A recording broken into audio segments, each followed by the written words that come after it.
Friar Franstone, be brief only to the plain form of marriage, and you shall recount the particular duties afterwards. You come hither, my lord, to marry this lady?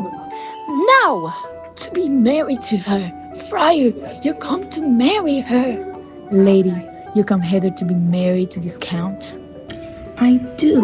If either of you know any inward impediment why you should not be conjoined, I charge you on your souls to utter it. Know you any, Herobrina? None, my lord. Know you any, Count? I dare make his answer. None. Oh, what men dare do, what men may do, what men daily do, not knowing what they do.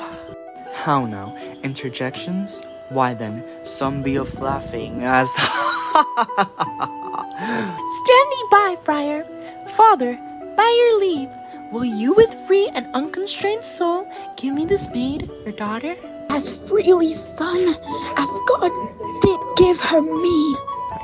And what have I to give you back, whose worth may counterpoise this rich and precious gift? nothing, unless you render her again. Sweet prince, you learn me noble thankfulness. There, Leon Mob, take her back again. Give not this rotten orange to your friend. She's but the sign and semblance of her honor. Behold how like a maid she blushes here. Oh, what authority and show of truth can cunning sin cover itself withal? Comes not that blood as modest evidence to witness simple virtue? Would you not swear, all you that see her, that she were a maid by these exterior shows? But she is none. She knows the heat of a luxurious bed. Her blush is guiltiness, not modesty.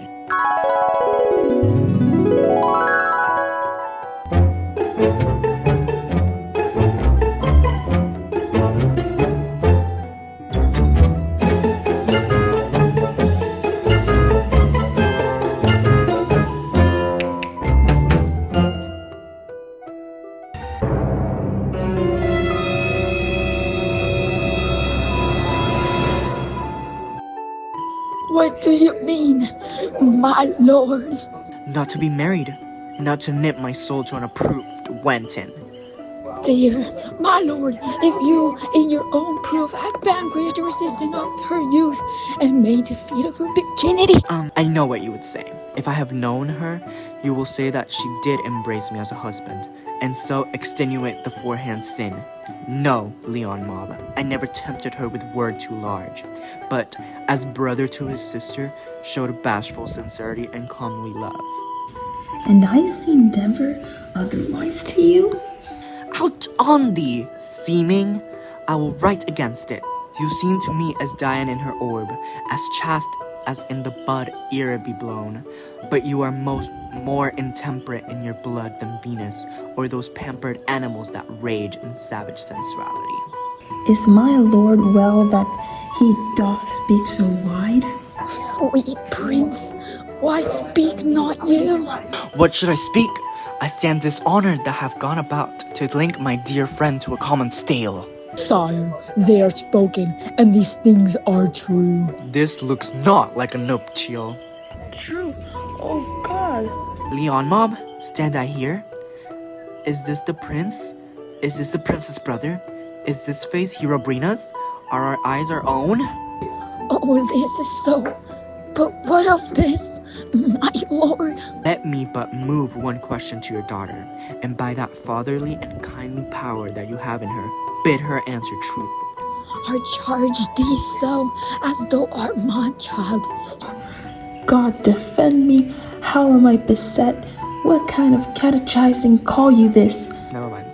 To make you answer truly to your name. Did not Herobrina, who can blot that name with any just reproach? Marry, that can Herobrina. Herobrina itself can blot out Herobrina's virtue. What man was he talked with you yesternight, out at your window betwixt 12 and 1? Now, if you are a maid, answer to this. I talked with no man at that hour, my lord.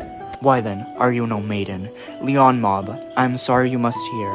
Upon mine honor, myself, my brother, and this grieved count did see her, Hear her at that hour last night place her bed next to someone at her chamber window, who hath indeed, most like a liberal villain, confessed the vile encounters they had 1,000 times in secret. Fie, they are not to be named, my lord, not to be spoke of.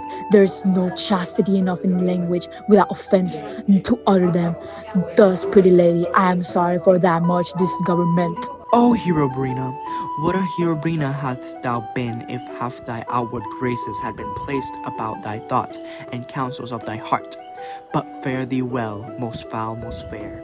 Farewell, thou pure impity and impious purity. For thee I'll lock up all the gates of love, and all my eyelids shall conjecture hand, to turn all beauty into thoughts of harm, and never shall it be more gracious. Hath no man's netherite sword here a point for me? Run.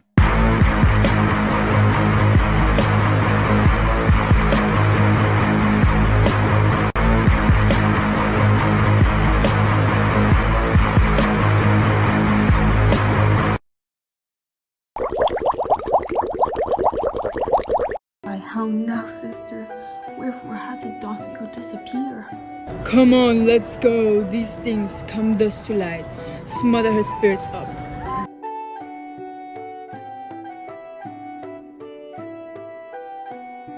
How doth the lady? Gone, I think.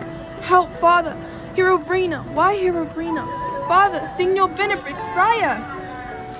Oh, fate, take away thy heavy hand. Hiding is the fairest cover for her shame that may be wished for.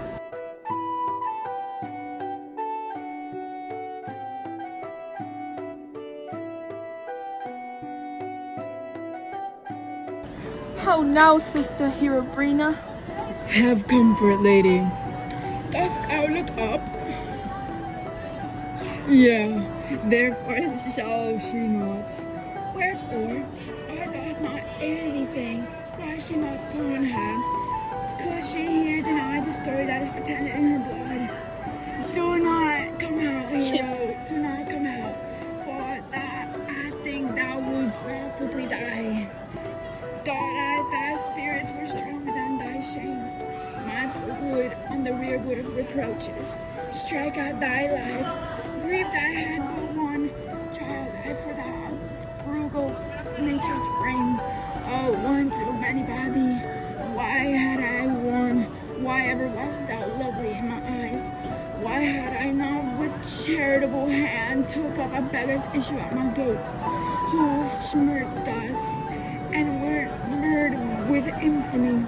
I might have said no part of it is mine. This shame derives itself from unknown loins, but mine and mine I loved, and mine I praised, and mine that I was proud on, mine such that I myself was to myself not mine, valuing of her. Why she, oh, she is fallen into a pit of ink, that the white sea had drops too few to wash her clean again, and too little which may season give to her foul tainted flesh. Sir, be patient. For my part, I am so attired in wonder I know not what to say. Oh, on my soul, my sister's belied.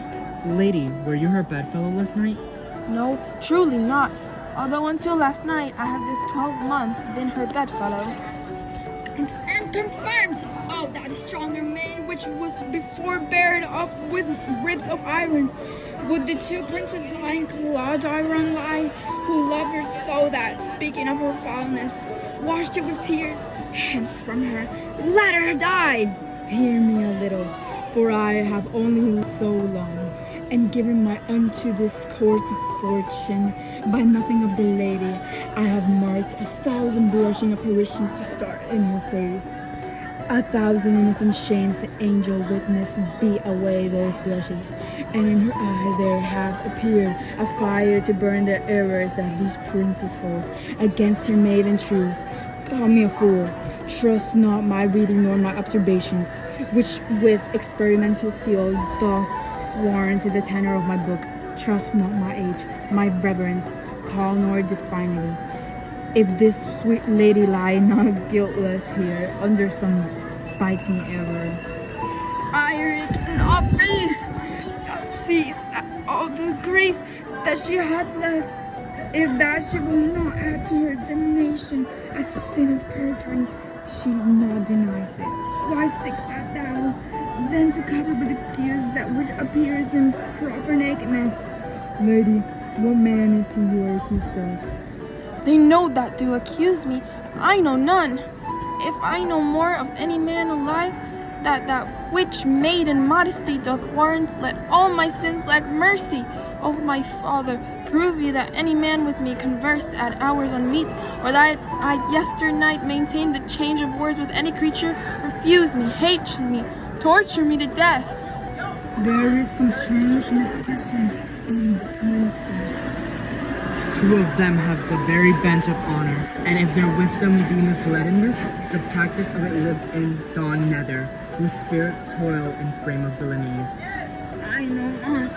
If they speak from truth of her, these hands shall tear her. If they wrong her honor, the proudest of them shall well hear of it. Time to hatch not yet so dry this blood of mine, nor age to eat up in my invention, nor fortune made such a havoc of my means, nor my bad life reft me so much of friends.